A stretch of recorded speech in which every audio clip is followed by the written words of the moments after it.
नमस्कार, news capital express में आपका स्वागत है। मैं हूं आपके साथ अंकिता। चलिए बढ़ते हैं खबर की तरफ। भोपाल ऑल इंडिया मुस्लिम त्योहार कमेटी ने आलमी तबलीगी इज्तिमा को लेकर उठ रही आपत्तियों पर कड़ी प्रतिक्रिया जताई है। कमेटी के संरक्षक शमशूल हसन ने कहा कि इज्तिमा जैसे धार्मिक आयोजन पर उंगली उठाने वाले पहले अपने गिरेबान में झांके। उन्होंने कहा कि ऐसे बयान समाज में नफरत फैलाने और प्रदेश की गंगा जमुनी तहजीब को नुकसान पहुंचाने का काम कर रहे हैं। शमशूल हसन ने मुख्यमंत्री से मांग की है कि गंगा जमुनी तहजीब को बिगाड़ने वाले चंद्रशेखर जैसे लोगों के खिलाफ जल्द से जल्द कानूनी कार्रवाई की जाए। कमेटी के प्रदेश अध्यक्ष तनवीर कुरैशी और मीडिया प्रभारी मोहम्मद आरिफ ने भी इस मौके पर कहा कि सरकार को ऐसे लोगों पर सख्त कार्रवाई करनी चाहिए जो धार्मिक सौहार्द को भंग करने की कोशिश कर रहे हैं। उन्होंने कहा कि प्रदेश की शांति और एकता बनाए रखने के लिए नफरत फैलाने वाले तत्वों पर तत्काल प्रभाव से अंकुश लगाया जाना जरूरी है। कमेटी के पदाधिकारियों ने सरकार से अपील की है कि वह प्रदेश की गंगा जमुनी तहजीब की रक्षा के लिए दृढ़ संकल्प दिखाएं और नफरत फैलाने वालों को बख्शा न जाए। रामेश्वर शर्मा हो या हिंदू संगठन के जो चंद्रशेखर तिवारी हैं, उन्होंने इज्तिमा को लेकर सवाल उठाए हैं, क्या कहेंगे? नहीं, इसमें एक सवाल उठाने वाले का स्तर क्या है पहले तो ये देखा जाएगा। क्या स्तर है उनका? एक संस्था चलाने वाला इत्तेफाक से धोखे से एक पूज्य और सम्मानित संस्था का अगर अध्यक्ष बन जाता है तो उसको अपनी भाषा में बदलाव लाना चाहिए। 2 कौड़ी का आदमी 78 साल से जो इज्तिमा चला आ रहा है, 2 कौड़ी का आदमी जिसकी कोई औकात नहीं वक़्त नहीं, धोखे से एक सम्मानित संस्था का अध्यक्ष बन जाता है तो उसको मैं संस्था के लोगों से कहूँगा कि हिंदुस्तान समिति बहुत वरिष्ठ लोगों की संस्था है, पढ़े लिखे काबिल लोगों की संस्था है। अगर धोखे से अगर ये बन गए किसी का वजह से कारणों से तो इनको बाहर का रास्ता दिखाना चाहिए। और मध्य प्रदेश का स्थापना दिवस 70 साल हुए और 78 साल से इज्तिमा लग रहा है। मध्य प्रदेश के स्थापना दिवस से पहले से इज्तिमा चला आ रहा है। 8 लोगों से शुरू हुआ इज्तिमा आज पूरी दुनिया में मुल्कों में फैला हुआ, सारी दुनिया की जमातें आती हैं यहाँ पर।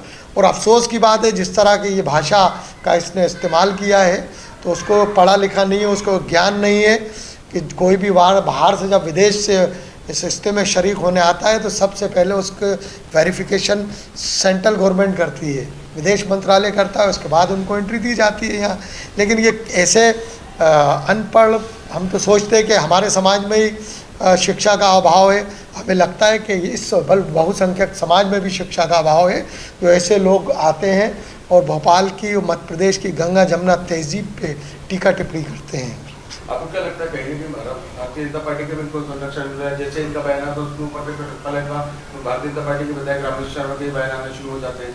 कहीं एक मिलीभगत तो नहीं है, यह एक विशेष वर्ग को टारगेट किया जा रहा है? एक विशेष वर्ग को टारगेट किया जा रहा है, ये सच्चाई है।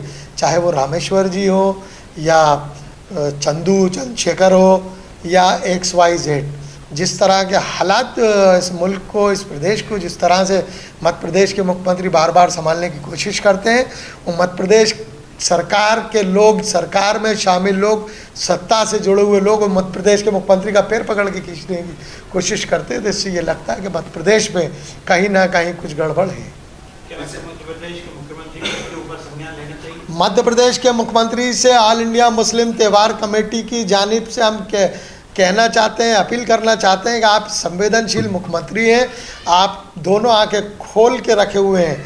तो मैं चाहता हूं कि ऐसे लोगों को जो हमारी शांति व्यवस्था को जो भंग करने की बात करते हैं और विदेशी जो हमारे यहाँ मुल्क से बाहर से लोग यहाँ आते हैं जमातों में, उनके लिए आप शब्दों का इस्तेमाल करते हैं, ऐसे लोगों पर प्रतिबंधात्मक कार्रवाई कर जेल भेजा जाना न्यायोचित होगा। ऐसे लोगों को तत्काल गिरफ्तार करना चाहिए जिससे कि हमारी मध्य प्रदेश की और भोपाल की और देश की गंगा जमुना तहजीब जो बनी रहे। इस प्रकार के बयानों से क्या मध्य प्रदेश में खतरा नजर आ रहा है? नहीं, खतरा तो मध्य प्रदेश में कोई भी नहीं है, लेकिन ऐसे लोगों से आपसी मनमुटाव ज़रूर सामने आते हैं जिससे कि खतरा तो उत्पन्न नहीं होगा, जूते लगा के जेल चले जाएंगे। तो मेरी तो मांग है मध्य प्रदेश के माननीय मुख्यमंत्री से कि ऐसे लोगों को जिनको शिक्षा का ही ज्ञान नहीं है, क्या बोल रहे हैं, क्या सुन रहे हैं, ऐसे लोगों को तो जूते मार के जेल का रास्ता माननीय मुख्यमंत्री को खुद दिखाना चाहिए।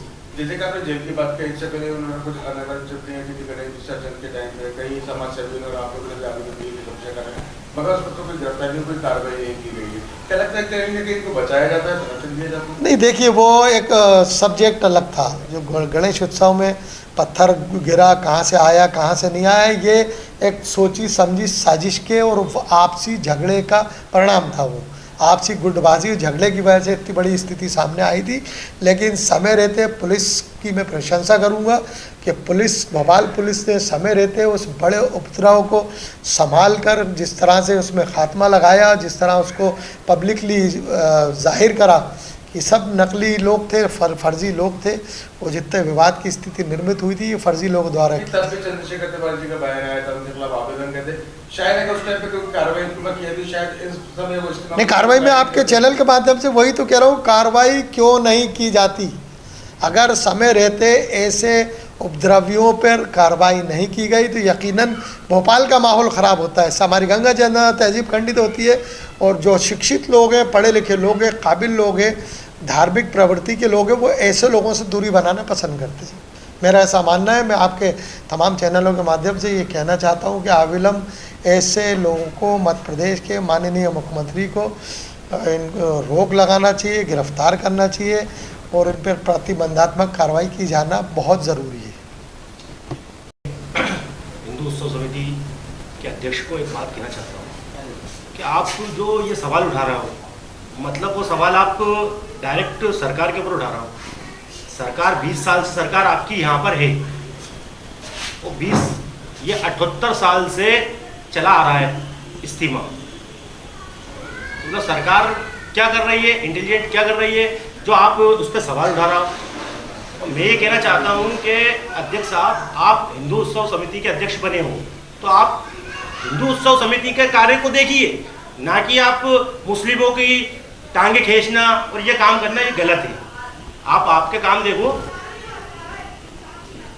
जैसे कि चंद्रशेखर तिवारी का भी जो बयान आया है, तो मैं उनसे सिर्फ कहना चाहूँगा कि उनका कहना ये है कि पासपोर्ट की जांच की जाए, ठीक है ना। तो जो जिस मुल्क से आता है उसका पासपोर्ट बनता है, पूरी जांच होती है, उसके बाद ही आ पाता है यहाँ पर। और इस्तीमे के अंदर साहब जितनी भी जो बात होगी, बयान होंगे उनकी वो रिगार्डिंग किया है। तो ईंट खेली से लेके और अपने भारत टाकिस तक, भोपाल टाकिस तक, यहाँ पर सब जगह माइक रखते हैं, पूरे इस्तीमे की पूरे बयान लोग सुनते हैं। क्या उनको सुनाई नहीं देता? और मैं उनको दावत देता हूँ 4 दिन की, 4 दिन के लिए वो आए, इस्तीमे में ठहरें क्या, और बयान सुने क्या तकरीर की जाती है और क्या बात की जाती है, तब उनकी समझ में आएगा। हिंदू उत्सव समिति उनको अध्यक्ष को बनाया गया है, ऐसे लोगों को हिंदू उत्सव समिति को अध्यक्ष के पद से बर्खास्त कर देना चाहिए। मेरी मांग है कि उनको जल्द से जल्द बर्खास्त किया जाए। ऐसे लोग धार्मिक उन्माद फैलाने का काम कर रहे हैं, हिंदू मुसलमानों में आपसी मनमुटाव करने का काम कर रहे हैं।